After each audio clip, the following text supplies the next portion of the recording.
soup. So, yeah, because, I mean, I guess I'm being a little bit of a hypocrite here because I actually have watched a couple episodes of Dahmer. But it's when I'm drinking and I'm like, I actually don't care if I remember this or not. I can't watch that shit, man. It freaks me out. Bro, it is so... I've heard it's good. Uncomfortable, but yeah, he's insanely good at Dahmer. Like, he, like, legit is like, I can't watch this. It's so uncomfortable. Like, the first episode is insane. He was a fucked up guy. Oh, yeah. Yeah. Just figuring that out. I wasn't familiar with his game. I'm sorry. That's like when Shaq was talking to Christian Wood. He's like, I'm sorry, I wasn't not familiar with you. So it's funny that Netflix is like just getting all this heat now with Dahmer and Blonde just basically getting shit on for like the stories they're telling or the ones that they choose to put on their platform. Wait, Blonde is on Netflix? Yeah. It's I could talk about like a full hour about how much I hate that movie.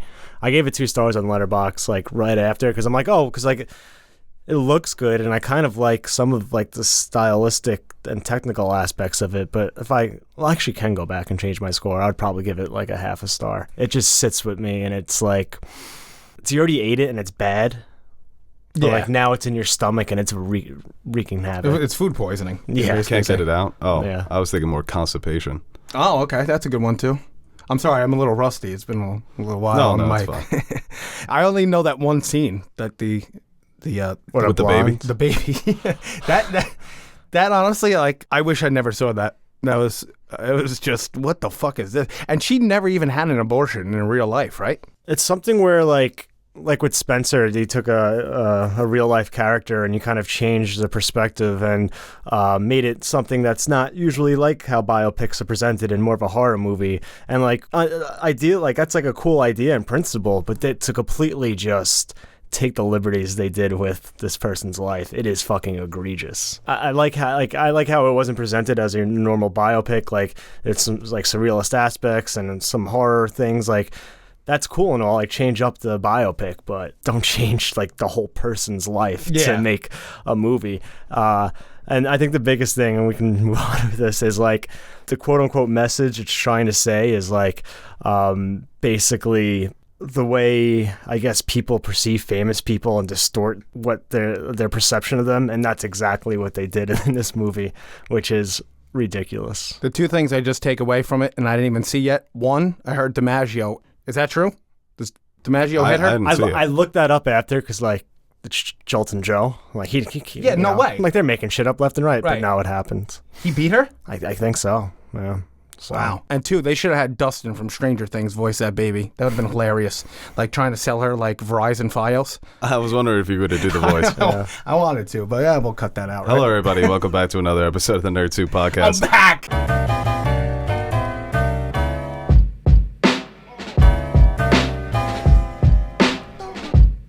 I am Bo Oliver, joined here today with Aaron the Nerd Soup Monkey and Nash, and we are back to talk about the world of Hollywood. Yeah, look at that. Listen to the podcast on YouTube, Apple Podcasts, Spotify, Google Podcasts, wherever you get your podcasts. That's where we publish.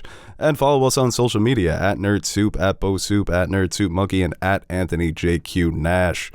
We're actually going to be uploading this podcast to the main channel today so we could spotlight our fundraiser that we're running across all of our videos. We're trying to raise some funds for the victims of Hurricane Fiona. Puerto Rico is still struggling from the devastation of Hurricane Maria all those years ago. So a lot of Puerto Ricans are still without power, still struggling to get essential resources. So our goal is to raise $10,000 by the end of the month. I think we're up to close to 800, so anybody who could donate, consider donating to the Hispanic Federation. You can find it, like I said, across all of our videos. And also, we're running a promotion, not a promotion, but on our Patreon page, we're selling My Hero Nerd Soup mashup prints, and all the proceeds from those prints will be donated to the Hispanic Federation, and a couple of our stickers as well. So visit our Patreon page if you want to donate that way, or you could donate right on our YouTube page. So just wanted to spotlight that on the main channel, get more traction, more eyeballs on it. And I'm happy to be recording a podcast with you 3. It's been a while. You too. Are those prints the one where I'm Bakugo, or is there new ones? No, you're Bakugo. It's a wild 3 decision, is that your old, different personality that you have? Your Are you going to be like splitting personalities here? Is that why you said you three? That's pretty funny. That was too like that? That was too funny. Actually, it went right over my head. I'm still recovering. I'm fine. Well, yeah. Yeah. I mean, it's nice that you got over it. I mean, I'm sure that you had a little scare. You thought it was COVID or something, but you happy know to what? have you here. I wanted it to just be COVID, so I could just know. And you could like say like, oh, that used to be like in the textbooks. Oh yeah, I survived that. Right, You know? exactly. I That had would've been swine nice. flu. You did? Yeah, Nice. survived that one. But COVID, I've been ducking and dodging, much man. bacon? You never got it? In and out. Oh, they say that everyone got it at this point. Maybe you didn't know. Asymptomatic. Well, I was sick. I probably got it from you or something because I was sick also, but same thing. I got tested and it kept coming back negative, but I'm like, I have something. Yeah. But You think I'm gonna It's get that sick? season. No, I feel better hope now. not. Yeah. Oh, it suck. Did you throw up or anything? No. Poop yourself? No. All right, then I don't care. If it's like No, it was just strictly head cold. Okay, like that's fine. old-fashioned stuffy nose, People forget about the stuffy nose. chills. stuffy of- nose doesn't get talked about enough. It does No, suck. dude, a lot of blowing over the past week. Nice. A lot of blowing. Lots of blowing. Yeah, old blowhole. Well, I'm over happy here. you're feeling better. I mean, Thank you. the voice isn't like there, but it makes it sound real. You know what? I like that shit. Well, the Rugged. review we just put out, my voice was pretty bad, pretty nasally. This one? The episode 8 review, yeah, and episode 7 was also scratchy. So It's also morning. This Get is that your morning voice. Isaiah Thomas podcast. wait, what's that reference? Well, when he rolled his ankle and then dropped 23 Oh yeah, or whatever he right. did. Oh my god, it's such a deep cut. Yeah. Oh, They lost that game. I like too. that. Well, the flu game's overused. can't win them all. Jordan flu game, everyone uses that. My nephew got such a kick out of that when I said it was my flu game on the review we did. I think it's the first time he probably ever heard that. How Oh old? my god, this guy's funny. 15. Not really that big into sports. Okay. He'll get there. I like reusing jokes to people who haven't heard them. I know, it's great. I just think you're hilarious. To someone who's not on Twitter, you just steal all Twitter jokes. Well, that's like why, like, if when I'm like the times where I've like started like a new relationship or meet somebody new, you recycle all the jokes you used in previous ones that landed, and you just got material for like Oh, a yeah, while. it's They it's think amazing. you're the funniest person in the world. Yo, Was that your other personality? He's trying to escape like Eddie Brock in Venom. Just trying to rip it all the bow goo. No, it's great when you could steal jokes goo. from your ex as well. So I had a Oh. funny ex, so I Yeah. stole a lot of her material. That's good. I didn't Wow. think of that. Yeah, Very that's rare why we to have broke that. up. That was a weird dynamic. When Oh, she yeah? was the funny one. It's like, what do I bring to this? I'm useless at this point. How are you doing, Ash? We haven't seen you in a bit. I'm doing fantastic. All honesty, I hate to, humble brag here. I've probably never been happier in my life. So everything's actually going well. You would think that, I would say a joke like, oh, I'm going to off myself or something, or I hate my life. But no, everything's fantastic. How's it feel? It feels great. It feels awesome. But it something's wrong. Like I need my insecurity back. I'll always have that, but I need depression back. I need No. I need to Well, winter's coming. yeah. Well, seasonal depression is the I hate- realest thing going. So. I can't stand people. I mean, I'm sad for people who have seasonal depression, but like this shit's all 4 seasons. Hotel, baby. 365. 7 days a week. You're Slick. the Antonio Vivaldi of depression. If I can sign up for a few months a year, I'll like take that that. in a heartbeat. Yeah, now I'm I on your got that one. wavelength. I got that I'm one crawling too. up here. Yeah. Slick gets really bad seasonal depression. I think I go from like summer, I'm like, oh, this is... You don't care about Slick? You're just Well, gonna go back to you. sorry to your Yeah. dad, but All right. Jack's a great guy, too. I'm trying to figure my shit out first.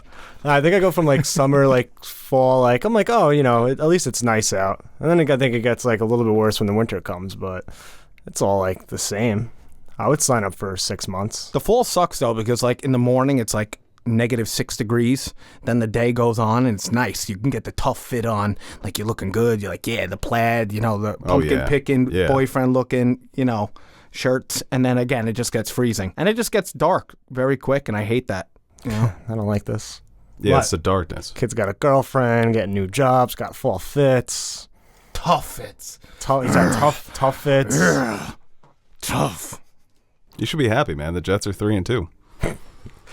New York is buzzing right now. You know what? That might sound sad, but like probably the best thing Better going. than But 2-3 or 0-5. no, It's not 4-1. I mean, The No. Jets have won a September game. That's insane. But like once the Jets start losing and House of the Dragon's over and it's 30 degrees, Oh, yeah, no, we have to keep an eye on you. Give me a call. life alert. Yeah. I would abuse that so bad.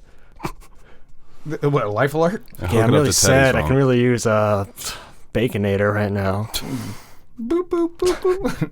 It's like 3 o'clock in the morning. That's Andres. We'll be on Discord, and Manny's like, oh, I'm going to the store. And Andres will be like, can you stop at Wendy's for me? I do. Well, I'm in like a weird cycle where I don't sleep. Well, no, I do sleep, but like very late. But I wake up very early, so I'm just always tired, but I can't take naps. So like I eat at like 11 o'clock every night, and it's bad. They say that's not good. No. The infamous day. All right, let's get to the first topic. What do you guys want to talk about first? You want to do Super Mario or House of the Dragon? House of the Dragon's on the title, so. Well, House of the Dragon, I guess we'll start with, but I have to confess to everybody, I've been a little behind. Mm-hmm. I've had some things in life that have happened that... Important developments. That's why you're so happy. Well, yeah. I guess. Part of it. It's new, though. I'm telling you, the depression's going to come back. I'm just on a high right now. I'm going to be miserable. It's going to happen, but... Now he's smiling all of a sudden. Yeah, he's all giddy. I don't like... You got to come back to our level. It doesn't work, the dynamic. I guess. Yeah, I'll get down. Yeah. Quick, make fun of him. No, come on. No, I'm joking. I'm joking. God. Yeah, but look at that. George R.R. Martin recently said on his Not a blog that House of the Dragon will need 4 seasons to fully tell the story of the Dance of Dragons. And I think based on the ratings, based on critic reactions and fan reactions, this show is going to get as many seasons as it wants. So 4 may be the minimum. I'm sure HBO may ask for even 5 or 6. That's what they did with Game of Thrones. And they said they only wanted to go 8. They're like, how about we go 10 or 11? But I think it makes sense for a story like this where the source material is already finished to stretch it out to 4 seasons. And it's going to be an action-packed for... You all right over there? I'm just thinking about the Nash. It's like, gotta admit, I've been so happy I haven't watched this dumb dragon show. Right. I haven't needed it. I've been, what they say, living life. I do miss it, though, because I was having a lot of fun with it. No, it's gotten really good. Like, I mean, I think it's always been good. I think you'll definitely enjoy the last few episodes you've missed so far. I mean, that's a good sign. I mean, 4 seasons, but like you said... I made the joke before we started recording. It's like, oh, so what, 3 seasons, but 2 of them are shortened? Yeah. But it's weird because the story we've gotten is a very condensed version. Like, obviously, we have different accounts of it and through different, whether it be The Princess and the Queen or from Fire and Blood. So, and from the outside looking in, it could be a condensed story. I feel like it's a story that you can tell in 2 or 4, depending on how much you want to fill in the gaps and how much you really want to build into some of these bigger moments. So I think 4 is a good, solid amount of time to tell this story. Because when you think about it, where we are now, by the end of season 1, like, things are just really starting to kick off. So, yeah, and I feel like a lot of shows struggle past 4. Very rarely do you see a show go 8, 9, 10 seasons and still keep up the quality. You see some of the better shows kind of ending around 4, 5, 6 even being long for some of them. So I think 4 is that sweet spot where your story doesn't get stale. You don't really have to stretch it too thin in order to keep going. You can just tell your story in a, not condensed, but a very thoroughly without worrying about kind of running into a situation where you end up being lost, where I feel like that's where Game of Thrones was around season 5, where it felt like they were lost sometimes, or they didn't really know what they were, how they really wanted to wrap up certain things. Learning from their past mistakes, do I dare say. But well, I mean, Game of Thrones could have won 10, 11 seasons. Well, I mean, it's a lot of fucking material to go off of. The question I wanted to ask was, do you think it was an accident, per se, to say that George R.R. Martin said, you need at least 4? Now, is he just putting like a restriction on that they need to get all that material by 4? Or are they saying, well, we need at least 4 and then we can maybe go 5, 6? Well, I think in George's mind, he probably thinks it can go maybe even longer. I mean, because it's 15. It's his world, and he probably has so many ideas of what actually happened or how he would play the story out. But I think 4 is kind of that sweet spot where I think you can finish the story without trying to drag some things out. And they said recently, I think it was Ryan Condal, that he views House of the Dragon as an anthology series where they can attack different eras of House Targaryen. So I think for the creatives too, I don't think they want to be stuck in this era for for 5, 6, 7 years, where they can tell the story in 3, maybe 4, and then move on to another story that interests them within this world. And the more I hear about Ryan Condal talking about the show and the characters in the world after these little HBO inside looks, the more like I respect him as someone who's knowledgeable and cares about the source material. Where I did Dan and Dave very early on, I respected them too, but as you can see, as time went on, it seemed like they kind of either A, lost interest, or B, weren't sure in what some of the things they were doing. Or they kind of had this air of arrogance about them where it's like, maybe we do know more about this world than George or the fans in certain regards. But everything I hear from Condal, I'm really impressed by his knowledge and care for this world. It will change like everything else, though. Money and succession usually make monsters. Yeah, just don't offer him Star Wars and I think we'll be fine. I mean, I guess that's the ultimate I've made it moment when somebody's like, hey, make something Star Wars related, right? Is that fair to say? Or they thought that was going to be their moment, yeah. Well, they had made it with Game of Thrones. That's what's so frustrating. But that's ancient history at this point. You guys like Game of Thrones. Wait till you see our show Confederate. Sorry to go a little off track here, but who's that little like Yoda-looking thing that I've been seeing? Baby Yoda. Not Baby Yoda. It's like Babu Frick. Baba Frick, yeah. I feel like you guys have called me Baba Frick before. No. No. Salacious Crumb. Salacious Crumb. Yeah. That's it. Okay. Sorry to get off topic. Salacious Crumb just doesn't look, he's not human. Doesn't he look like he's like Gonzo? So it's not like it's not like it resembles you in any way. It's just funny to. Yeah. Doesn't he have a ginormous nose like me? Salacious Crumb? Yeah. I think Crumb does, but it's big like ears. a weird nose. Yeah, big ears. And he doesn't even speak. He just goes, That's good. Yeah, that was good. It sounded like the laugh in Billy Madison. Yeah. Babu Frick, he speaks, but it's not English. Yeah. He says, I Babu Frick. He does say that, yeah. He's That's similar a to. catchphrase. Mm-hmm. Now. And hey.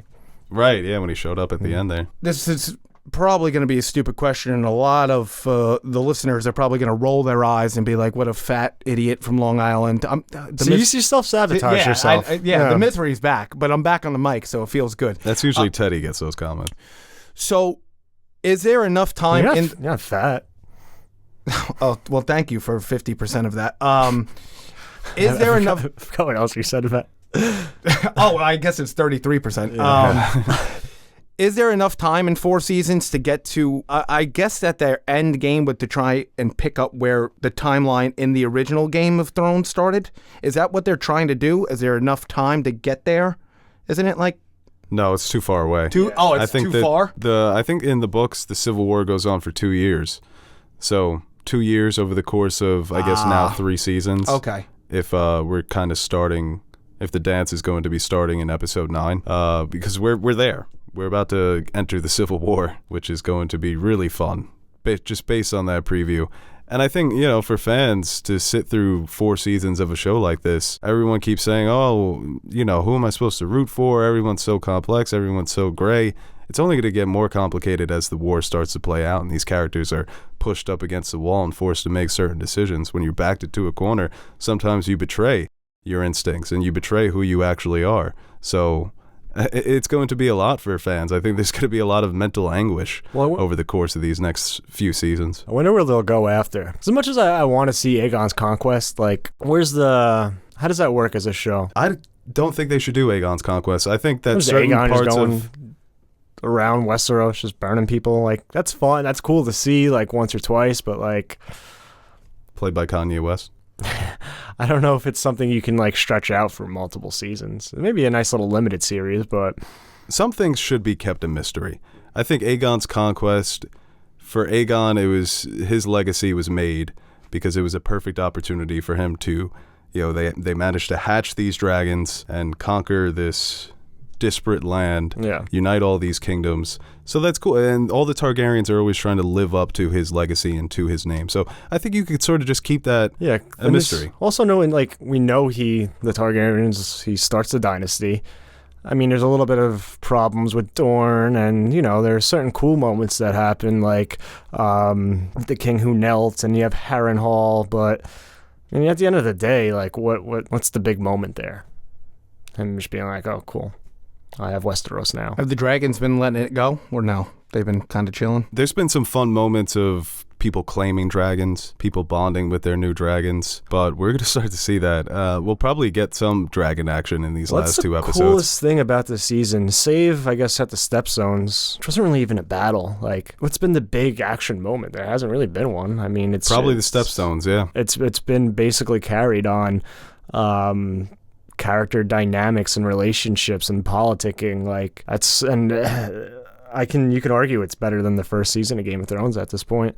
I've seen a lot of people making that argument. I don't know if I would make that argument. And definitely my attachment to that first season is something that differs from this one because it's just happening. I've seen season 1 of Game of Thrones at least 10 times by now. So, but yeah, like there's still so much in store and so much more from an entertainment factor of these big action moments and battles and war that we haven't really gotten yet. I feel like you need to let it settle a little bit. You don't want to be like a prisoner of the moment. I think it's obviously been more fast paced with the time jumps and the bigger moments. I think season 1 of Game of Thrones was definitely a slower burn, but I think it was definitely more impactful, especially since like that was my first time experiencing anything in this world, so it was all very new, whereas this is a story that I kind of know about already. So but to see it all unfold, though, has been fucking fantastic. And the ratings on each episode, and I see it on Twitter, like a lot of people on Twitter do like the whole Ozark thing, like give the context to today's episode, but without like leaking. No context, and then they'll do like the 4 spoilers pictures without context. Yeah, whatever. Yeah.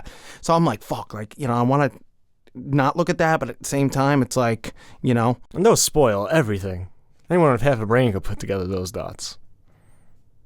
Yeah, it's crazy the amount of spoilers book readers have been putting out there. But no, I don't mind that with this show because it is a weekly show and Sunday at 9 is kind of like a live event. Who's gonna die? Oh no, yeah, I'm talking. Yeah, that's been crazy. But like those fun little spoilers without context for the episode that already aired. That's all good fun. Oh yeah, but people are fucking reckless. And like I'll see people with their name on Twitter being like House of Dragon spoilers, but like half of the time I see that pop up on my account, it's not because I follow. It's like based on your likes. Yeah, right. So they have to do away with that. Like if somebody likes something and like it comes up on your feed, like I don't give a fuck what they like. No, I think you see some good tweets that way. Like, oh, like so-and-so like this, and it's like a funny meme. Or then I see hentai, or what's that Japanese porn that always comes up? Hentai. Yeah, I'll see hentai. I don't see a lot of that. No, I haven't seen that once. No, I never see that. Who are you following? Yeah, and what are you liking? Some of the Nerdtube fans. It's what I didn't want to. Some of the people we follow that listen to the podcast straight up retweet porn. Yeah, and I'll just be like, girls all the time. I appreciate the follow and the listens and the subs, but unfollow. No, there's something about seeing porn on Twitter. To unfollow them? Yeah, I don't think I've ever unfollowed anyone. I don't want to be that guy. This one person just likes baddies, and I just get baddies on my timeline all the time. And you know what pisses me off? Because I get trapped into it. I'm like, well, let's see what this is about. I'm not going to just sit there and let someone like that on my feed go unnoticed. I'm like, all right, so let's see what percentile she is on OnlyFans. I need to see her stats or They rating. all seem to be in the same percentile. They got to be lying about that. You think they're phonies? I mean, everyone's got the header. It's like I'm in the 99%. Yeah, whatever. Yeah. Well, like honestly, if you think about earners. We're probably in a very high percentile on YouTube when you think about the amount of channels that are there and where we are. Like even though like we're not even close to a lot of these people who are massively have millions of subscribers and crazy amount of views, but in the grand scheme of things, when everyone who has a YouTube account, I think we're probably. I'm going to start saying 99 percentile of YouTube. In all honesty, what percentile do you guys think that we're in? I'd say 90s. It's got to be in the 90s, yeah. I got water in my ear. I need someone to Dude, look I had that up. too, bro. It's so annoying. Just keeps mushing around whenever I move my jaw. Yeah, it's the fucking worst. The thing is, I have narrow ear canals. So it builds up so bad, and the doctor diagnosed you with narrow ear canals. Because I went to get them clean once, and they're digging. He's like, "Oh, sorry, I just have very narrow ear canals." Okay. Well. Yeah, I do too. It sucks. It's I have not the fun. septum, like my whole sinus, everything up here is all fucking jumbled up. But I am who I am, right? God's plan. That is God's plan. I guess so. What a dick move that would be.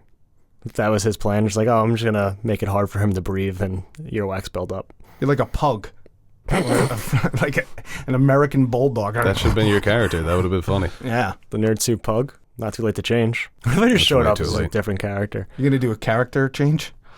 I mean, Character reveal. Oh, with Dream? Poor guy. Oh, he got eviscerated. When we did our initial like face reveal, and if everyone was saying I was ugly, there might still be a nerd suit, but I wouldn't be a part of it because I'd be interesting dead. Yeah, but you actually got like very good comments last time. Like, oh no, I'm just saying if people were mean to me, I would just be like, oh, or I would just never show my face again.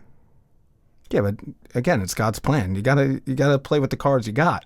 And by the way, people are so mean to that kid. He was a normal looking guy. His jawline was immaculate. I love me a good jawline. Like Ilyasova. Ilyasova had the best jawline of all time. Him. Who's somebody else that has a nice Cillian Murphy. Chillax and Murphy. Chillax and Murphy, yeah. Chillax and Murphy's got a great jawline. My cousin Dan has a great jaw. Yeah, I was going to say that. Manly jaw. Yeah. I used to have a sick jawline. Back when I was like 155 pounds, it was so nice. I could see that. You got the potential for it. I'll show pictures. I have pictures. I have pictures. But yeah, House of the Dragon going 4 seasons. I'm excited for, these young actors who have been introduced over the last episode after the time jump to become main characters of the series. We'll see what they're capable of as actors and where these characters actually go, because there's a lot of potential there. And obviously, the story being written, we know where some of these characters are headed, but they have been making some changes here and there, especially to characters like Rhaenyra and Alicent with some of the actions that they take or don't take. So we'll see what liberties they're going to take with these characters and how they're going to tweak them, in some cases make them better, because George R.R. Martin has said the show Viserys is better than the Viserys he wrote, which is interesting. And he's always very honest about that. When the show makes changes that he thinks are better, he'll be open, and he keeps back he holds back his criticism. So it's fun to see George enjoying a show that's based on his work again, because he was so active in the fan base when Game of Thrones was first starting out, doing interviews and doing the behind the scenes talks at the end of episodes. So that's been fun. And he also mentioned on his blog that he's working on The Winds of Winter. There have been some conflicting reports coming from George, because he made it sound recently like he's only got 200 pages done. He had 200 pages in like 2015. So I don't know if he made a mistake, or he was talking about an additional 200 pages. I think that's probably what he meant. Yeah. We'll see. I mean, George has always been a good sport with that, and I think it does come from his background in TV, where he realizes that not everything can be adapted 100%. Compare that to like the Tolkien estate, which shit their pants over everything. It's like, not even with this new series, I can care less, but like they famously hate the Lord of the Rings trilogy. That is considered like the greatest film trilogy of all time. And they're very stingy with their rights and who they give it to, and kind of, you saw the news about the HBO wanting to do a series and Netflix asking them to do a series, just being very gatekeeping that material very closely. So yeah, I mean, if they were upset with the changes that the movies made, maybe the HBO pitch would have been the way to go, but that would have confused people if they were the Lord of the Rings trilogy and then the Lord of the Rings series. Too quick for that turnaround. I think that was just a preposterous idea anyway. But I mean, good for them for not like selling out and not taking the bag. I mean, I would have, but yeah, they did go with 2 guys who have no history in show running, movie making. So interesting choice for the Rings of Power. I mean, but they're already shooting season 2. But I think Amazon already owns some of those rights based on the appendixes. Like they basically made this show off of a technicality. They don't have rights to the Silmarillion, Amazon. They have rights to the Silmarillion. Silmarillion. You just said the same thing twice. I'm pretty sure like the only thing they're allowed to base their show off of was the appendixes of the Lord of the Rings novels. The appendicitis? Yeah. Oh, that's nasty. You have to get that removed. Yeah, it can kill you. That always scared me, man. So I don't know, like every time I have like a stomach ache, I'm like, could it be it? Yeah, I think that too. And then I Google which side is it on. And when it's not on that side, I'm like, oh, fuck, I'm going to live. Well, what's going on and this when it's side, on that side, I'm like, it's probably just a stomachache. It's a good game to play. Yeah, it's fun. Do I have appendicitis? Definitely doesn't contribute to my anxiety or stress whatsoever. Oh, no. I can't imagine it does. But all right, let's move on to the next topic. We're talking the big-time trailer that dropped over the weekend that impressed people and also upset people. The Super Mario Brothers trailer. I mean, right off the bat, the animation looks awesome. So this is really being done good. by Illumination. I think a lot of people were surprised by how good it actually looks. Bowser, I think his design was really well done. I wasn't expecting the penguins, and they were really funny. Do you yield? The whole back and forth there was really great. Classic animation teaser where you're not getting much of the story, and I imagine the story is going to be what it's always been for Mario. Peach is in trouble, he's got to save Peach from Bowser. If it ain't broke, don't fix it. And, you know, the most controversial aspect of the trailer was the Chris Pratt Mario voice, which I totally didn't get. I don't understand why the internet got up in arms in this. You barely hear him. Which is funny. Yeah. Mario, you called it a disgrace. Yeah, and I was also trying to rile up Teddy. But I think Mario has such a distinct voice, especially it's fucking me, Mario. That would have been better. Oh. Especially in animation, like you're just not used to that type of voice coming out of Mario. And I think that Chris Pratt is... I do think he was good as a voice actor in the Lego movie. I'll give him that, but he just sounds like Chris Pratt. Like there was no... Like Jack Black made Bowser kind of his own. And I don't think Chris Pratt brought that to the table when voicing Mario.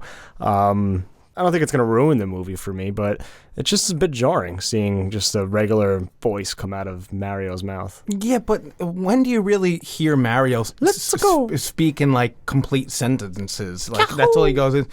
You know, let's go. You know, like yeah. Do you really want like Chris Pratt to do that? No, like, I don't want Chris Pratt in this movie. And like the Toad, who was that? Keegan-Michael Key. Yeah. I thought he was great. And that was a weird voice. Yeah, it's not what Toad sounds like at all. Nobody's talking about how Toad sounds. Yeah. And it's awesome. I think that fit great. And I hate this whole like, well, you know, you need to put like an Italian-American voice on Mario. Dude, there's games where he doesn't even fucking talk. Paper Mario is all just words, you know, and then you have Mario 64 where he says, you know, or, you know, something like... And Chris Pratt's going to be like, ah! Just going to ruin the character. Yeah, but... you sound like Charlie Brown whenever he missed the football. Yeah, you should have got that guy. Well, the guy, I wonder if... Because Charles Martinet, who's done the voice of Mario since the first Mario games, I wonder if they could have adjusted his voice to make it less annoying over the course of a 90-minute movie if he's going to be talking in complete sentences, because it works in a video game when he's just saying "let's go" or "yippee" or and these little screaming. clips, yeah, right. little snippets of his you voice. You can make it more subdued. I think even like the French translation or the French voice actor, like I think that was perfectly. Like it had a little hint of like flavor to it. It just wasn't bland ass crisp. Like that delivery of Mushroom Hint Kingdom, of spaghetti. Here we come. There's no life to it. I think he delivered it a little better than you did. Yeah. I wouldn't give you the job. I'm not a voice actor. Clearly. You said that like you were on NyQuil. I think you have to give him. He put out a little pizzazz to his voice. Also, it was so short. I mean, the animation looks great, though. Mario, just get an Italian voice actor to speak English and have like an Italian accent.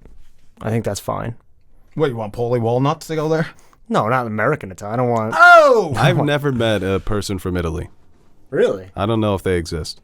They don't. I Italy's feel like made up people are by just- New yeah. Yorkers Yeah, to they're just give making it themselves up. culture. Right, claiming that they made Starbucks.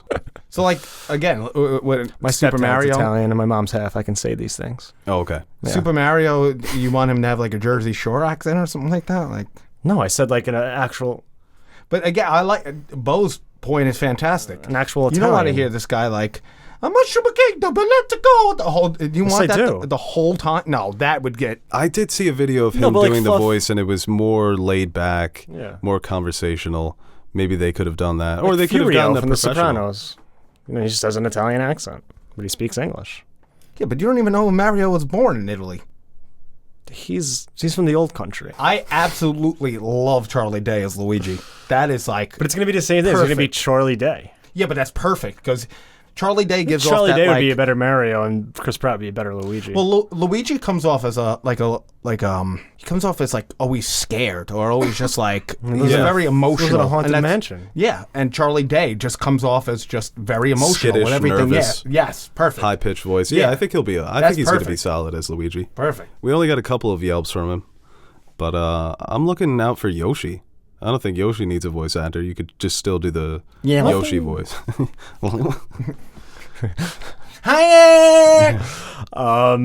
Shout out Yoshi. Also, I don't like the idea of it being like sidekick. potentially. I forget what it's called. I think they use it in like a Japanese term to describe basically a character that's taken out of their reality and thrust into this animated world, and that's what very much seemed like was going on from that clip. He's like, "Oh, what's going on? Where am I?" So like, you're not Mario? It's the beginning. I think he comes from a different world. He's still animated though, and this is just he got like sent through a portal to Mushroom Kingdom. So he has no knowledge of Bowser or Peach or Luigi or Yoshi. Like, what's going on? You gotta start somewhere. It's an origin story. Baby Mario's the origin story. I don't know if that's canon. You're ruining canon. You're ruining canon. Of course, Baby Mario's canon. No, he was born a little Mario. I think Baby Mario's just a family of plumbers, and that was just an excuse for him to eat the mushroom and grow bigger. No, Baby Mario comes from Mario and Peach. Mario doinks Peach, and then Peach has Baby Mario. They come out after. Baby Mario's after Baby the fact. No, this is Baby Mario. No. You know, originally the arcade game was supposed to be a Popeye video game, and then the licensing deal fell through. The Popeye vs. Donkey Kong? Yeah. So they decided to make a new character, and they named it after the janitor of the Nintendo warehouse, who was an Italian guy named Mario. He should voice it. He's probably dead. I have to assume so. Yeah, it's sad. You said that so seriously. Yeah. Like you really contemplated it. But again, I'm the nerd that wants everybody from the Mario world in it. Like, again with Sonic. Well, Seth Rogen as Donkey Kong. Yeah, need Donkey Kong, need Wario. Brilliant casting. You know, that's the perfect voice for Donkey Kong. What do you mean the battery's dead? Who's going to play, who's Peach? Anya Taylor-Joy. Yeah, you need Daisy in there, Waluigi. You need Birdo. You need Daisy's the whole nasty cast. in Mario Baseball. Birdo's annoying. I hate when people pick Birdo in Mario Party. Oh, Birdo and Mario Baseball is Yoshi and Birdo in the corner outfields. It's unbelievable. Fucking Aaron Boone over here in Mario Baseball. Daisy's the best in Mario Baseball. Slap singles. Yeah. She's like Ichiro. Analytics say Ichiro is overrated. That's why you can't listen to all these numbers. Yeah, fuck Dartmouth. I saw a funny Twitter tweet yesterday. It was analytics say that jumping out of the window is faster than taking the stairs. I don't know why I find that so funny, but that's hilarious. Again, like with the Sonic. All right, let's go to Sonic. Did you picture Sonic to sound like Ben Schwartz, like from the original like cartoons and all that stuff? Did you watch the Sonic cartoons when you were younger? Yeah, no. You don't understand. Or the video games. I think he definitely fits the character now. What the accent? Are you talking like because it's an Italian American? It's funny. To complain about Chris Pratt voicing Mario and in favor of... Oh, so this is all just... No, now I'm getting pissed off, though. Well, he's going at you. Now you're just giving it up. Because it's an absurd... I don't give a shit, really. I just think it's funny when you... Well, now you're backing off. When you came in here steaming hot the other day. That's a W for me. You said Chris Pratt sucks as a voice actor. I did say... I don't care if it was... Don't back down now. If it was a regular American voice actor and sounded just like a good voice actor, I would have the same opinion. I just think it would be fun to picture, it could Chris have been Moltisanti voicing Mario. Yeah. I wouldn't have hated that, honestly. If they would have gotten Michael Imperioli to voice Mario. But again, like, I need the whole cast. I like it. But you know what I love? I love that they have the penguins there. I love that they have Dry Bones. I love that they have, I always draw his name, the guy in the cloud, who's actually voiced by somebody actually big time. In the beginning, he's like, and this is the King Koopa. Bowser. Okay. The dude who fishes? Yeah. Yeah. Yeah, he's the one that holds the camera. He fishes you out in Mario Kart? Right. Yeah, him. But he, you know what my problem. He switches sides all the time. He's whether I know, good, yeah. I never, bad, yeah. good, bad. What side are you on? Yeah, you jump Kinda on like him in some he's like games in the God. cloud. He's like God. He's a watcher. Yeah. Yeah, but Bowser seemed pretty powerful. That's gonna see. I hope the movie's good. I want it to be a fun fight at the end between Bowser and Mario. I hope it's clever, and I hope it just blows Sonic out of the water. You know, let's bring back these fucking console wars. Let's take that little blue hedgehog to the cleaners. Well, I think, yeah. Team Mario. I think the Easter eggs are going to be cool because already with Luigi's Mansion was a nice touch, but I wonder if they're going to put Mario in different fits and kind of have, you know, maybe the Right, you could do the white Dr. outfit, Mario. yeah, You could Metal do Mario, like right. Dr. Mario. yeah, you need the whole like. He was you need really everything. Johnny Sins before Johnny Sins. Man could do anything. Cosplaying. Yeah. Range. Excellent point. Fantastic. I guess you could point. say that Mario himself has more range than Chris Pratt as an actor. So you are wondering, can he hit all the different Marios? Can he hit all the different corners of that man's personality? Yeah.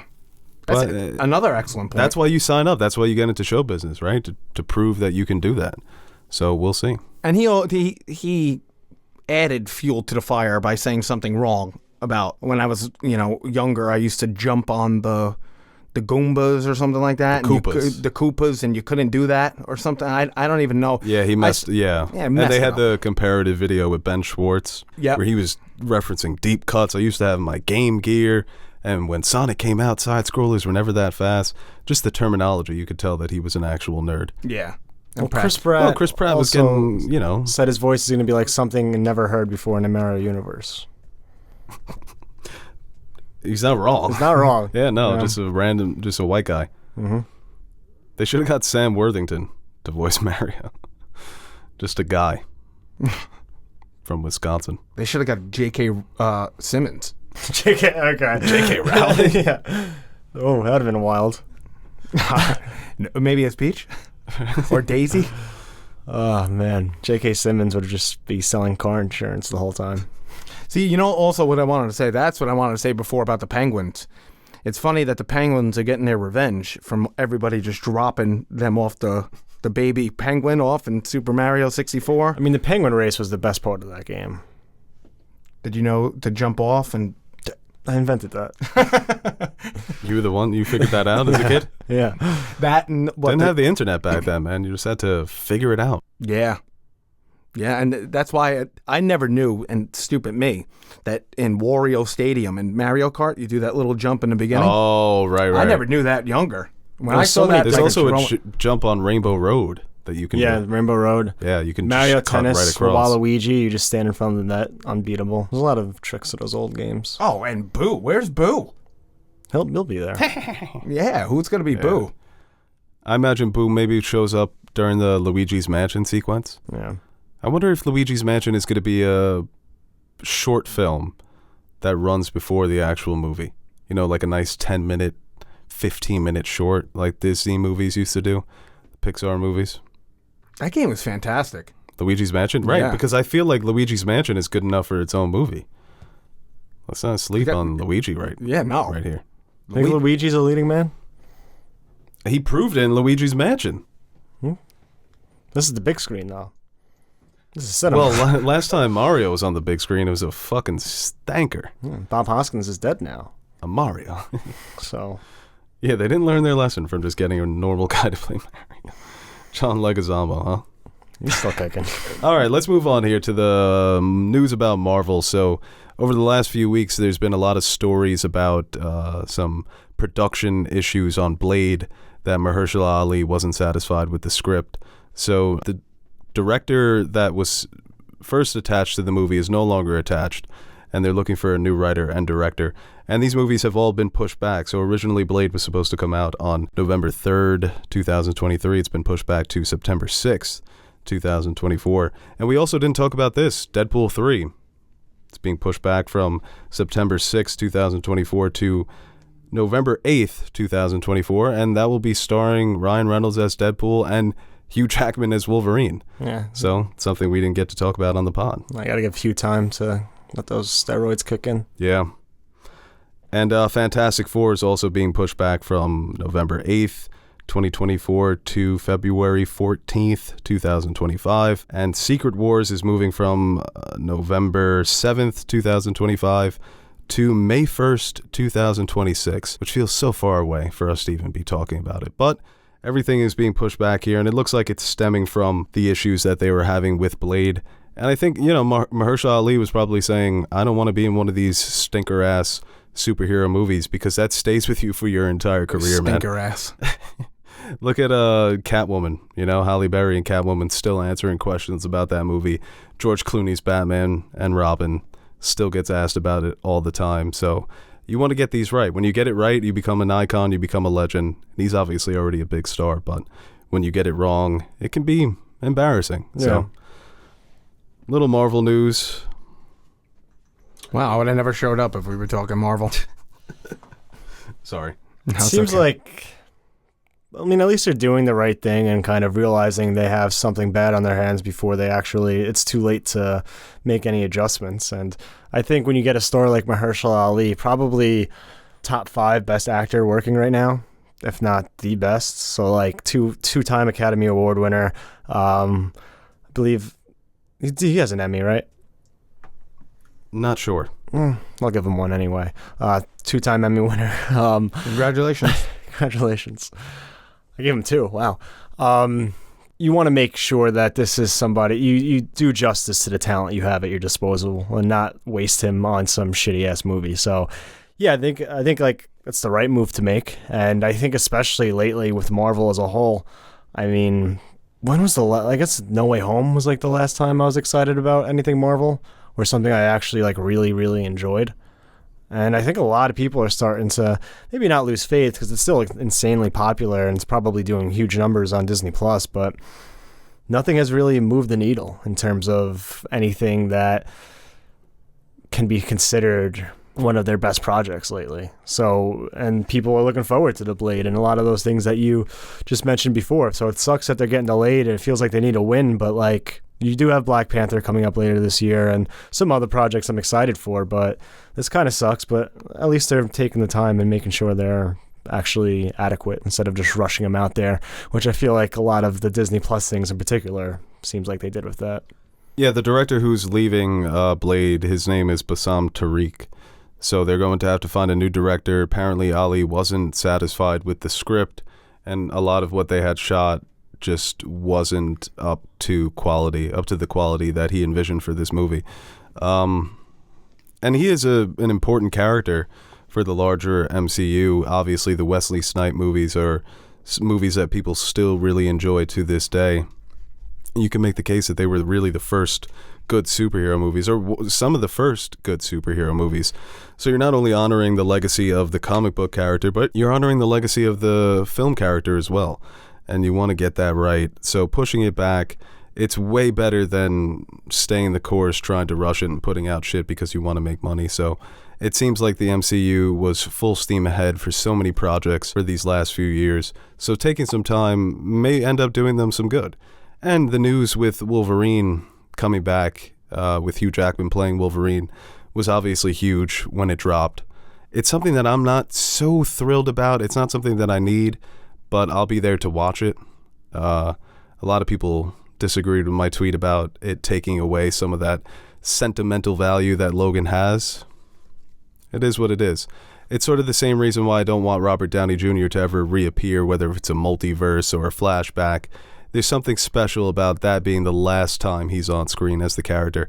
And it just happened to match up so perfectly with Hugh Jackman leaving the character, and then the character having that send-off that he did in Logan. So it is what it is. It's going to make a lot of fucking money. I agree. I see the argument. Bingo. It's like, well, that movie took place in the future and it could be a multiversal thing. But like you said, I think there is something, especially to fans, of Logan being the perfect send-off for Hugh Jackman as that character. And it's something where, like, yeah, it's cool. Like, obviously Deadpool and Wolverine in the comics have that relationship. But, like, there are certain things like, well, we never got to see Captain America and Wolverine together. What are we going to do that next? Or, well, they're both technically dead. So it's like, it sucks that it couldn't happen because of the rights issues, but now that they do have rights to Wolverine and they can do it, I don't know. It's not. I don't feel like it's a money grab because those Deadpool movies are largely successful regardless. I think it's something that I think Hugh Jackman might just have fun enjoying playing Wolverine in this different type of atmosphere. It's definitely a money grab. For Disney or for Hugh? For Hugh. For all parties involved. You think it's going to... Oh, yeah. It's going to clean up. Deadpool 2, I think, it's never hit $1 billion. Close. In the 800 millions. This could do 1.5. You think 1.6. Yeah, dude. Bringing back Hugh Jackman, the marketing that Ryan Reynolds is going to cook up with Hugh Jackman on board. Yeah, can you right, imagine all the creative ideas they're going to come up with? Yeah. It's going to build so much buzz. So many people have nostalgia for that era. Do you think... Well, I was going off box office. I wonder how much Wakanda Forever is going to make, too. Because, I mean, that first movie made a shit ton of money. Right, yeah. If it's good, I think it could make a similar number. And Black Adam's going to make, what? Compete with Avatar, right? I think because of The Rock, Black right? Adam looks terrible. That it's clip The has Rock. been circulating online of him wanting to... Well, the rumors is that Superman is going to appear in Black Adam. If and that they're sort happens, of building up that that rivalry. will bump up the box office a little bit, but I've seen more commercials for that movie than I care to. I've yet to see him make a different facial expression. In any movie, right? Why was he so good at acting when he was a wrestler? Yeah, he was so good. And now it's just all... Yeah. I just love... He was great with his eyebrows back... I wonder if it's because he's become so famous that it's harder to direct him. So when you're a wrestler, when you're up and coming, you're still hungry. Contract. Fast and Furious said he couldn't lose a fight on screen. Didn't he recently lose? Could have swore he lost to someone. What a fucking baby. He lost a leg in the skyscraper. That's a fucking baby move. That's a twat move. Well, Twat move of the day. I like The Rock. I'm a little frustrated by his obsession with being a brand rather than being a movie star. I think the brand should come second, but everything feels calculated, trademarked. So I'll say something mean, but then say something nice. Zoa Energy is fucking garbage. Terramana Tequila is pretty good. Terramana Tequila is not bad. Yeah.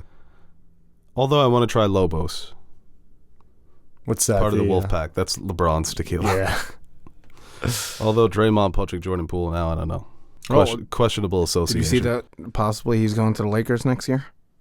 That's a conversation. I hope Mike, next year, because if they trade those picks for Draymond Green, I don't think that's worth it. No. They need to get Buddy Hield and Miles Turner. But yeah, going back to like the Wolverine, I mean, I think it's going to be good. I mean, the two Deadpools have been enjoyable. Hugh Jackman has always been great as his character, and I think they can have a lot of fun with it. But yeah, I'm indifferent. As much as like Logan would have been a special send off for him, nothing's really sacred anymore in Hollywood. So my Marvel input of the day is I was in an area, a certain place, when somebody turned around and said, "Oh, did you see that? Ryan Reynolds and it was talking about Deadpool and Hugh Jackman was there coming back as Wolverine," and people went nuts. I was probably in a place where about 90 people were sitting, and I want to say like 50 or 60 were like, "Oh my God, I saw that!" Yeah, it's gonna rake. It's going to rake. Yeah, dude. And excellent. Sorry to cut you off. Just excellent point with Reynolds. He's just like one of the better actors on fucking promoting the movies. He's got that charming, witty. And he's fucking handsome too, so it helps. Yeah, people love Ryan Reynolds, dude. Millennial women love Ryan Reynolds. My nephew loves Ryan Reynolds. I don't know if he's an indicator for how his friends are feeling. He's 15, so. But Deadpool is a character for 15-year-old boys, and Wolverine is a character for 30-year-old men and up. I think they're going to check off a lot of Handshake demographics. Jesus. Right? No, it literally is. You're bringing in so many different people, and Ryan Reynolds does have that sort typical of appeal. Ryan Reynolds enjoyer, and it's the Giga Chad. The Giga Chat? Yeah, the Giga Chad guy. Oh, okay. I thought you said Giga Chat. No, It's like, is that a Who's Giga Chad? far right? he's like the Messaging You ever app? seen the meme? He's like the big, strong guy with like chiseled face and the black and white. Yes. I always see that with crypto. It's Sounds about right. Universal meme. That's your typical Ryan Reynolds enjoyer. Okay. Yeah. I enjoy Ryan Reynolds too, though. No, it's you. What are you trying to say? That's you. I'm Giga Chad. Yeah. Giga Nash. Mm. With my jawline. Let's go to fan questions.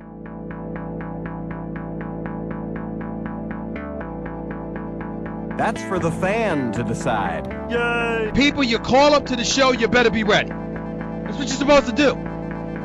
Sitting there arguing and you're trying to spell your name and all of this other stuff. It's not your show, it's my show. I'm giving you the opportunity to speak your mind. Don't call up here unless you got something to say. All right, this question here from Chris Ehrman. Chris. For the love of God, please get Isildur's name right. Isildur. Or Isildur. Well, you know what? I'm Maybe gonna if say Isildur was... any word I say, I'm going to take the easiest path to finish that word. Yeah, you think Tolkien was such a linguist, you would make easier names to say. That's the whole thing with Isildur, language. Isildur, you know what I'm saying. Galadriel. What's Galadriel is What's annoying. another one I mess up? There's another one people go, Philosophical? I couldn't say that word to save my life.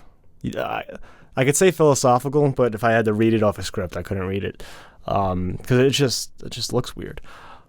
People got mad at me for trying to... it was just recently when I tweeted about it. Riddler? Yeah. Riddler. Oh, Palpatine. Palpatine, yeah. Papaltine.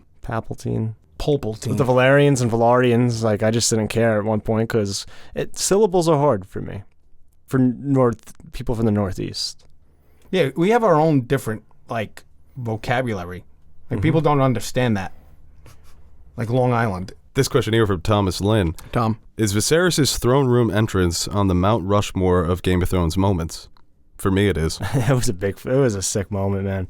I think in personal or even just triumph, but not in the triumph of winning a battle, like Jon Snow finally being able to taking down Ramsay or something like that. It's a triumphant moment, but those littler moments that you're able to persevere, I think, are even more impactful because it's not about physical strength, it's about inner strength, and I think the way that played out was just fantastic. I think Daenerys' moment when, that first, not the first Dracarys, but the one when she got Drogon and made the trade and then sent him off on the Masters, that moment of her, asserting herself and being president, not being taken advantage of, was just for what that meant for that character, made it so much better. I heard that as being president. Yeah, which basically imagining is. President Daenerys. What's her platform? Fire. And blood. Blood. It's a moment that I think, I said it on the review, is the best moment of the season for me. He's my favorite character of the show. One of my favorite portrayals of any actor in Game of Thrones. So that moment was such a great culmination of his arc, and when you get to it, you're going to love it too. You're going to go crazy. It's like a WWE moment. Watch out, watch out. Watch out! This question here from the Film Tripper. Will Wakanda Forever even come close to the cultural impact of the original Black Panther? It's so tough because I was actually thinking about that, especially when I was thinking about the box office. I think it is going to be right up there with the first one in terms of box office because of, I just think, the intrigue and everything surrounding it. And also it's a sequel to a hugely popular, successful, and good movie. But Black Panther is so successful because of Black Panther. And sure, you can get a new Black Panther, and depending on who it is and how people gravitate to it, but I think it's impossible at this point to really match the impact Chadwick Boseman had as that character. I still think it's going to be a mistake not to recast him. Yeah. We'll see if the movie comes out, and it looks like it's going to be Shuri based on the trailer, just based on the build of the character in the suit. It still could be Nakia, but we'll see. I think it would have definitely benefited the franchise to cast a new actor. People would have been upset, but you want to honor the character. The character's got decades worth of stories to tell, and you were just scratching the surface with one movie and a couple of team-up movies. But in terms of cultural impact, I think it's going to be big. If it comes out, gets good reviews, it's going to be a really big box office success, and that's going to determine the impact. Well, I was thinking more in the terms the Black Panther character, but in terms of the world, Wakanda, I think Namor, I think it's going to even continue to grow and build off what's already established. I think if you just say Wakanda to somebody, they already know what you're talking about, and I think it already is very much a part of popular culture. So And if this movie is like anything close to the level of the first one, I think that's only gonna keep growing. Like when people talk about Wakanda or even Namor or Black Panther, like that itself is gonna grow. But yeah, it just sucks that obviously we're in this situation, but we'll see. I mean, I'm interested to see who it's gonna be and how they're gonna kind of navigate through all of the outside stuff and kind of make it still make sense within the movie. So This question here for Nash from Doolin. Doolin, what's up? Thoughts on Daredevil and She-Hulk? Well, They fuck. They get it on? Yeah. Nice. We're keeping that? that's confirmed. She says it in the episode. Really? Yeah, she looks at the camera and says, this episode came to a satisfying conclusion. So she got her nut. Good. You know what? I guess. Yo, She-Hulk kind of bad. You would think with his sensory thing, like it might be a detriment because you lose one sense and the other ones are more powerful. So a sense of touch and feel, you would think he would just be. Oh, yeah. No, he's probably a machine. No, they're worse. Like just 5 seconds, just the overstimulation. Oh, Yeah. okay. Well, he's got great stamina. That's true. Mm-hmm.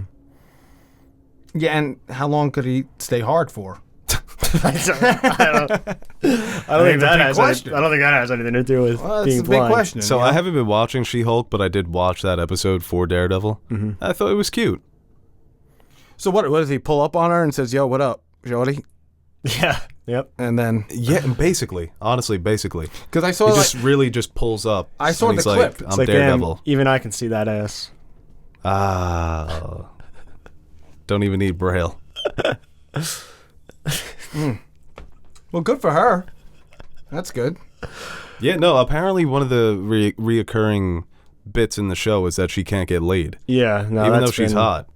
Yeah, it's a weird. Like she's like a. She's a monster. No, it's people want to like. No, more even the interested- regular one. People are interested in She-Hulk, not Jennifer not Jen. Walters. Aw, poor her. She-Hulk is kind of hot, though. I mean, come on. There's something about the big lady. Maybe Megan the watching- Stallion showed her a few moves. I was watching on how to Avatar. ride Megan Thee Daredevil. Stallion's a big girl, too. I was watching Avatar last week, and I was like, it's like God. To be cradled by one of those 7-foot monsters. It's like when I've watched it as a kid, I'm like, oh, it's this guy who just turned his back on humanity for these alien creatures, and this time, new perspective. I'm like, I get it, 100%. The Navusi. I already used this joke, but she's Phoenix Marie with Jordy. Yeah, that's... So she treated Daredevil like Jordy? That would have been a funny spoilers with no context. Well, Well, even every- post that on Twitter without getting blocked. No, and that's banned. true. Yeah, because every picture I tried, because I was going to do that when No, Twitter's good with porn. But you don't want to be the porn. You don't want to be the porn guy on Twitter. Well, yeah. Well, for that, it's funny, Yeah. I just saw that picture around. I don't know where that came from. I don't know what you guys are talking about. Yeah. I mean, everyone's like shitting their pants because it's like not the Netflix Daredevil, but Netflix Daredevil was wasn't goofy, but I don't think it was goofy in this episode. I think he was just. It's always people who never read Daredevil comics. Like, Yeah. he's always depressed and moody all the time in the comics. There's different types. There's different shades to all these characters. Daredevil has fun in the comics all the Yeah. time. He jokes around, and just because the show, Nash is nodding his head. the Daredevil show was I have a dark point. and it had darker moments, there's a lot of levity in that show. Yeah. His there best friend definitely is a fucking He's very annoying. the biggest nuisance of terrible, stupid comedy that you ever seen. I hate Foggy, but Daredevil plays off of him well, and he has fun, and like that's not completely out of character. She let Daredevil bag because he's goofy. Is that what you're telling me? Is that what I'm hearing? You said that like you were a journalist for CNN. I'm just gonna let me get this straight. Let me Reports get are this straight, coming in. Senator. Yeah. Because he's goofy? I just got word here from my producer. This just came out, by the way. The title card under the screen. She-Hulk got bagged because Daredevil goofy? Question mark. Question mark. More 6. More things. Yeah, wow. Good for her. And good for him. Both nuts. The end of that episode Or was if he really got his. stupid, but it looks like Hulk and Annihilation are going to fight in the finale, so I might tune in for the finale. It feels like a show that you're not really missing anything from skipping episodes 2 through 7. So. No, it's been a fine show, but like, Oh, you're up to date? big She-Hulk guy. So you knew about the nut and didn't say anything to us? I'm a feminist, brother. What? You knew about She-Hulk Nut and you never said anything to us about it? I mean, it was just all over Twitter. No, I Unbelievable. I don't know where I'm at with I'm She-Hulk. giving him like the Tony Reality right now. And around the horn, I'm giving him minus points. I love that show. So do I. Yeah, it's so funny. That and BTI, you can't go wrong. You can't. It's a great five-hour block. These Disney Plus shows have been just there's something. Werewolf about by 'em. Night was very enjoyable. I've heard a good Nice little things, Halloween yeah. treat. Black and white, directed by Michael Giacchino, and also composed by Michael Giacchino. Well, that's his usual bag. Right, he was double dipping. When you think about it, a composer is basically a director. In a way, You directing the double-dipped mood. chip. So it's probably not a hard transition. This question here from Laurie. Are you What? still surprised by House of the Dragon, even knowing all the things that happened in the book? I'll tell you what, what's his face getting Yeah. last episode, that called me. I was like, oh shit. See, Because they're changing things. They're Yeah. tweaking things. And I don't remember every little detail of the book. I read it like probably 5-6 years ago when I was like super into my Game of Thrones, of World of Ice and Fire type stuff. And I remember really liking it, and I know the big things, but some of the little moments with some of the characters that aren't as prominent, I kind of don't even know what's going to happen to them. Even if you guys did say it, I probably would not remember. So you guys can talk about it all you want. Who got clapped? Just in general, I mean, Oh like no, you're not, this one's gonna catch you by surprise. I But we read, don't even have to say I it. knew about the Red Wedding before it happened on screen, and that's still one of my favorite episodes. Even the trial, Mountain versus the Viper, I knew what was going to happen. Still loved it, watching it all play out. Yeah, for the most part, it's just been fun to. The episodes have been so good, the acting has been so good that when you're watching it, it feels like you're experiencing the story for the first time anyway. And that's the mark of a great adaptation. You make it your own, and I think they've done a really good job at that. Olivia Cook. Oh yeah, no, she's That photo shoot is just like, that's not fair. That's legitimately not fair, right? that came out of nowhere too. I mean, shout out to Rihanna. Right. Like realizing take someone from the biggest show in the world right now and have them premiere, showcase a line like while it's at the height of its popularity. Yeah. Knowing that fan base is going to jump all over it and retweet it, like just from that, you know how much free advertising she got? Absolutely. That's why she's a billionaire. Yeah, I was just about to say, billionaire move. Well deserved. All right, last question here from Jamie Downs, 123. Who would you cast in a True Detective season? Emma Darcy and Olivia Cook. That would actually be fantastic. I've been And seeing every episode she tries to order a Negroni. they're fun. I've been seeing like interviews with them, and Well, that one clip is taken over the internet. what? Drink of preference, a Negroni, Spagliato, with Prosecco in it. Yeah, you haven't seen that? They did, yeah. Oh, okay. So it's just been fun to see. Like they have good chemistry together, They even do. off camera. so. Actually, I wouldn't hate that. They've got the HBO connection. Why not? I feel like it'd be too. Don't say it. What do you mean? Where are you going to go? No, not bad. Not saying something bad, but I could see what direction you're going in. No, like just too meta. Like just having two characters from the same. Well, if you cast all different actors around them, I think you could still do it. Yeah, no, I think, but everyone would be like, oh, those are the House of the Dragon. Well, people. I think with Emma Darcy, both of them have to. They're wearing wigs. Yeah, they're sure, wearing dresses. So I think if you change their clothes, brought them to the modern day. But if you had to go with different, I'm thinking of a pairing. What two actors would I want to see as detectives? Flyover country detectives. Give me the Sandman. I don't hate that. I truly don't hate that. I think that would be such an interesting career arc for him to take on a serious. That's what Vince Vaughn tried to do, and it ended up being the worst season. I wouldn't hate that. Yeah, Who's his partner? Snoop It's got to Dogg? be somebody hot because he's always, in all of his movies, he's always with hot girls. So take your pick. Florence Pugh. I don't know. Adam Sandler and Florence Pugh Yeah. solving crimes. That's something that can make you sick right there. All right. Well, I'm having trouble suppressing my cough, so we're just gonna wrap this up. Aaron, you got a you suggestion? I said Emma Darcy and Olivia Cook. Oh, my two? Yeah. Do you have a suggestion? Peter Dinklage and DeWanda Wise. Okay. Deep cut. Not too Aquafina. well known. All right, guys, that does it for this episode of the Nerd Soup Podcast. Thank you so much for listening and watching and doing all that stuff. And consider donating to the fundraiser that we are running, which will be going on until the end of October. I mean, 10K, that's a lofty goal. Yeah, I figured I'd set it high, see if we can hit it. So maybe with me being here, maybe people will be like, We wow, should do like a Tony. 24-hour, what are the telephone? Yeah. we could do that. We could do that on Instagram. We could do a live little fundraiser. I'll do it Friday night and just get bombed. That's so funny. You probably didn't hear that. What? We reference you. We were talking about doing a podcast drunk, and that we were gonna do it without you just to fuck with you. Oh my! I probably would never talk to you guys again. I'm not even kidding. And we were like, not even kidding. We'll be like, Nash, you want to do a Toy Story Revisited? You'd be like, yeah, let's get bombed. Yeah, it happened. That is what I want to happen. We'll do that one day. We'll cook that up. We could do you can't do a live on House of the Dragon. I did that for 1 week. That was fun. But you're not just caught do a up. random night. Or what? I don't know. Just so people could. Ladies' night. And the feet. No, I'll do like a Friday night. Just bombed. All right, guys. We'll see you next week. Hopefully. Bombed.